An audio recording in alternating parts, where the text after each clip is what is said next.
Hello po. Ito nga pala yung pangatlo kong sementeryong lilibutin ngayon. Medyo malayo na ito sa amin. 30 minutes ko nga pala siyang tinakbo ng motor. Hindi talaga ako pamilyar sa sementeryo sa lugar na to. Kaya naman pinagtanong-tanong lang siya sa mga taong nakikita ko. At ito yung bubungad sa'yo pag makapasok ka sa sementeryo nila. Ang Municipal Cemetery na 1933 tinayo. At ang unang hinanap ko talaga dito ay kung meron ba siyang lumang nicho na dito. Meron nga ako nakita dito na nag-iisa na lang na lumang nicho. At kaparehas nga ito dun sa una kong na-explore na lumang cemetery din na may 1907 at 1920s. Ito naman ay 1936 siya namatay. So, katulad ng mga unang nakita kong lumang nicho. Wala rin itong birthday kung kailan siya ipinanganak. Basta ang nakalagay lang sa lumang nicho na to ay kung kailan lang sila mamamatay.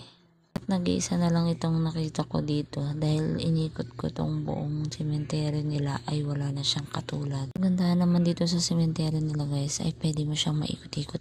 Kasi wala siyang mga damo-damong mga sukal-sukal. Pasukin guys, walang ganong damo. Ayan, ganyan. Maluwang to. 1933 pa tong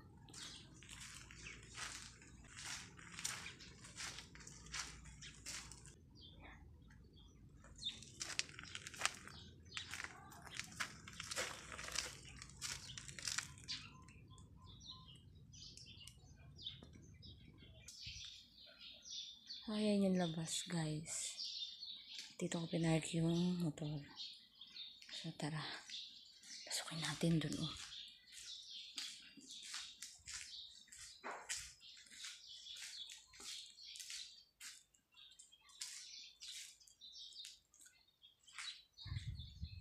Ayan, hindi siya magano'ng masukal o baka nilinis na nila. Pero ayan, okay.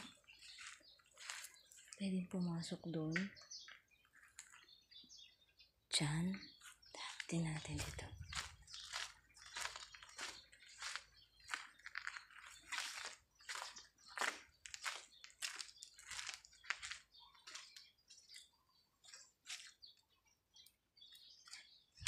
Walang ganong tao. Hello po.